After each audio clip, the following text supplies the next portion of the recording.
একটি নিঃশব্দ রাত, তেহরানের আকাশে হঠাৎ জ্বলে ওঠা ড্রোনের ঝাঁক।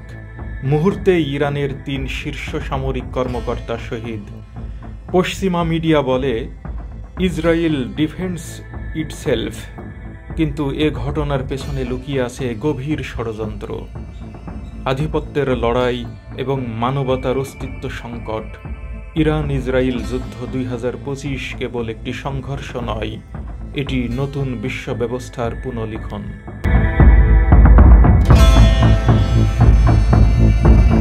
২২ এপ্রিল ২০২৫ মধ্যরাত ইসরায়েল চালায় অপারেশন রাইজিং লায়ন।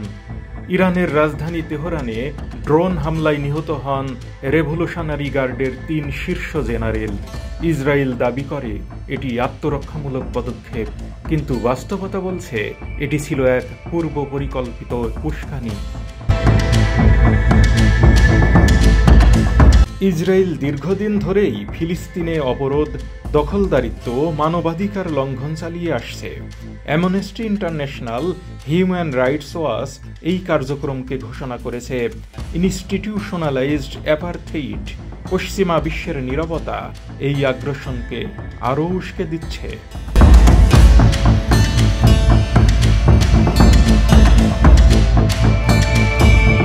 ইরান মাত্র ২৪ ঘন্টার ব্যবধানে পাল্টা আঘাত হানে।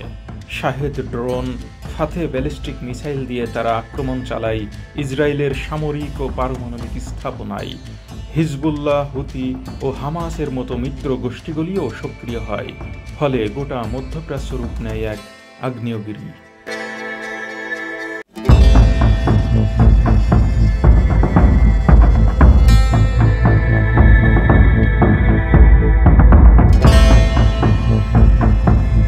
বিবিসি, সিএনএন সহ পশ্চিমা গণমাধ্যমগুলো ইসরায়েলের পক্ষে প্রচারণা চালায়। তারা বলছে ইসরায়েল রিটেলিয়েটস এগেইনস্ট থ্রেটস, অথচ ফিলিস্তিনি শিশুদের মৃত্যু, হাসপাতালের ধ্বংসস্তূপ ও মানবিক বিপর্যয়ের দৃশ্য চাপা পড়ে তথাকথিত প্রতিরক্ষার ছায়ায়।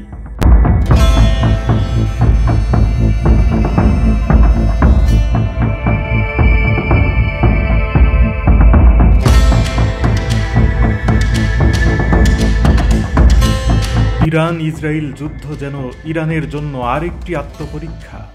ইরান শুধু রক্ষা করছে না, এই ঘৃণ্য হামলার সমুচিত জবাবও দিচ্ছে। ইরানের জনগণও জানে এটা অস্তিত্বের লড়াই।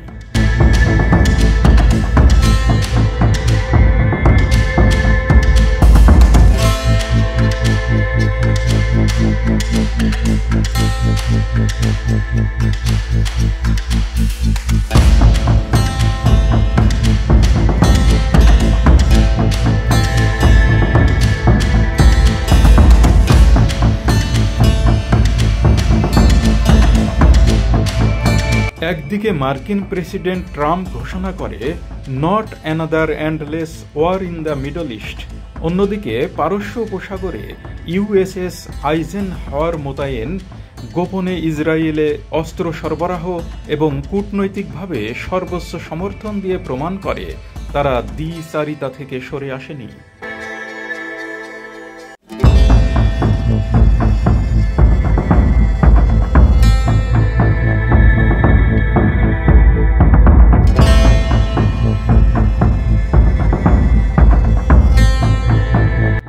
যুদ্ধ শুরু হতেই তেলের দাম বেড়ে যায় $210 প্রতি ব্যারেল। আন্তর্জাতিক ফ্লাইট বাতিল হয় শত শত।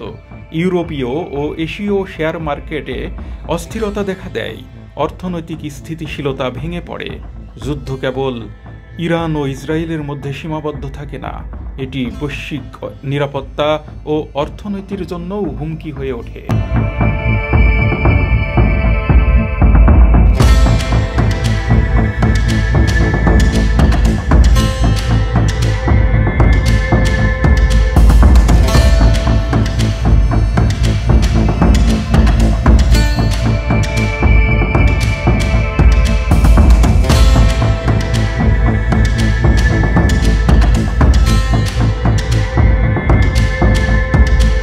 ইসরায়েল প্রথমবারের মতো ল্যাভেন্ডার এআই নামক একটি স্বয়ংক্রিয় টার্গেটিং সিস্টেম ব্যবহার করে। এটি মানুষের মুখ চিনে টার্গেট নির্ধারণ করে এবং তাৎক্ষণিক হত্যার নির্দেশ দেয়।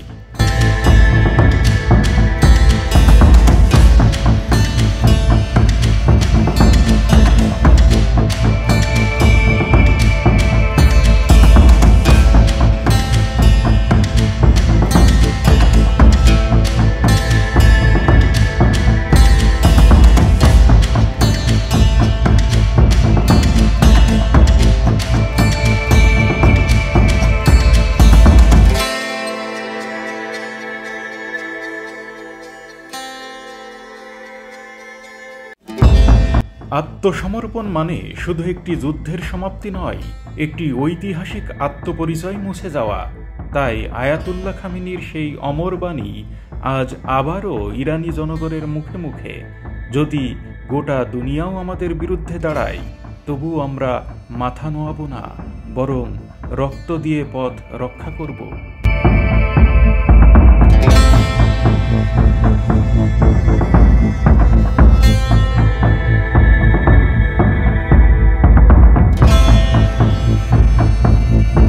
প্রেসিডেন্ট ট্রাম্প হুঁশিয়ারি দেয়, within 2 weeks we will decide হুয়েদার to get involved. মার্কিন কংগ্রেস বিভক্ত, তবে সামরিক প্রস্তুতি চলছে।